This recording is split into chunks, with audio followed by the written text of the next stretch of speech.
দলে থাকলে আর কি জিনিসগুলো ইজি হয়ে যায়, অনেক কিছু শেয়ার করে, তো ওরা অনেক এক্সপিরিয়েন্স প্লেয়ার, এটা আমাদের জন্য অনেক হেল্প করে, খেলাটা ইজি হয়ে যায়। একটু নাইম শেখের কাছে জানতে চাই।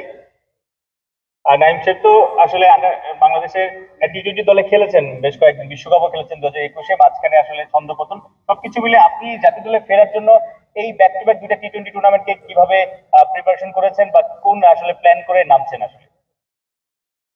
আসলে এইরকম একটা টুর্নামেন্ট আমাদের সবাই যেটা বললো যে সবাই চাচ্ছিল।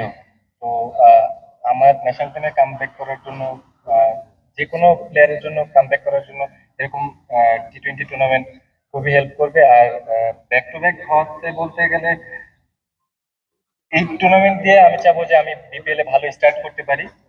আর বিপিএল এ থাকবে মেইন ফোকাস যে আমি এখানে যেন পারফর্ম করে আবার ন্যাশনাল টিমে কাম ব্যাক করতে পারি। সোহাগ ভাই, মানে বিপিএল এর প্রিপারেশনের কথা বলা হচ্ছে। মজার ব্যাপার হচ্ছে যে বিপিএল এর বর্তমান চ্যাম্পিয়ন হচ্ছে আপনার বিভাগ বা বরিশালের নামী যে দলটা আসলে খেলে।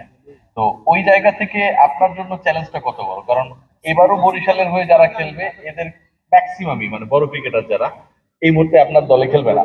কেউ খেলবে ঢাকার, কেউ রাজশাহী, কেউ চট্টগ্রাম। তো সোহাগ গাজীর জন্য এটা কত বড় চ্যালেঞ্জ বরিশালের যে মান সম্মান সেটাকে ধরে রাখার ক্ষেত্রে?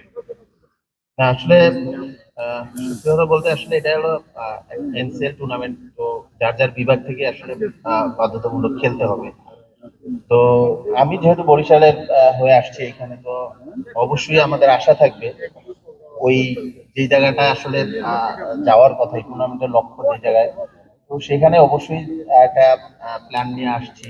বা আমাদের যে টিমের প্লেয়াররা আছে তাদের সাথে কথা বলা বলেন, কোচ সবার সাথে ওইভাবেই ডিসকাস করেই হয়তো বা একটা প্ল্যান সেট আপ করা হয়েছে। তো চিন্তা থাকবে যে কারণ যেহেতু বরিশাল লাস্ট বিপিএল চ্যাম্পিয়ন, তো বরিশালের প্রতি একটা অন্যরকম একটা ভালোবাসা আছে সবার।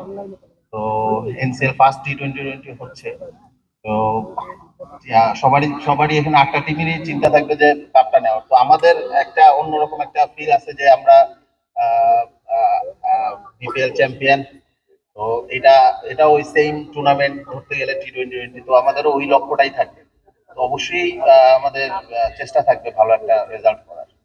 সুমন খান, আপনার বসা নিয়ে একটা প্রবলেম হচ্ছিল, সিট খুঁজে পাচ্ছিলেন না, মানে মাঠের পারফরমেন্সে কি এরকম কোনো সুযোগ দিবেন কিনা যে আপনার দল আসলে ভালো কিছু করবে?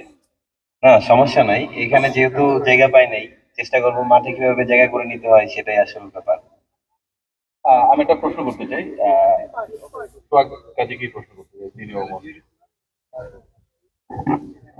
কাজী ভাই, এই যে খেলাটা হবে এটা নিয়ে এত এক্সাইটমেন্ট, দেখছেন কত মিডিয়া, কিন্তু এনসিএল কিন্তু এত মিডিয়া এত হাইপ থাকে না। এই যে আপনারা আলাদা করে বসেছেন, সেদিন জেলা বিভাগ মিলালেন, অভিনবত্ব। এখানে আপনার আল আরাফা ইসলামী ব্যাংক, টি স্পোর্টস, ওয়ালটন, এরা যেভাবে রোল প্লে করছে, মানে এটা বললে অনেকটা ব্র্যান্ডিং এর পর্যায়ে চলে যায় যে আমরা আসলে ব্র্যান্ডিং করছি কিনা, কিন্তু এন্ড অফ দ্য ডে এটার কারণেই কিন্তু এত নতুনত্ব, আপনাদের খেলাগুলো সবাই দেখতে পাবে। এটা কতটুকু ইন্সপায়ারিং?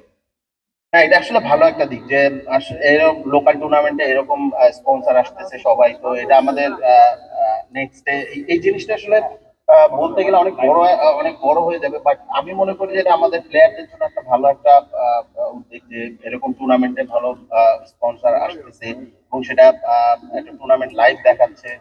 তো এরকম একটা আয়োজন হইতেছে, তো সব মিলে অবশ্যই বলবো যে এটা আমাদের ভবিষ্যতের জন্য ভালো একটা উদ্যোগ হচ্ছে এবং ভালো একটা দিক আসছে।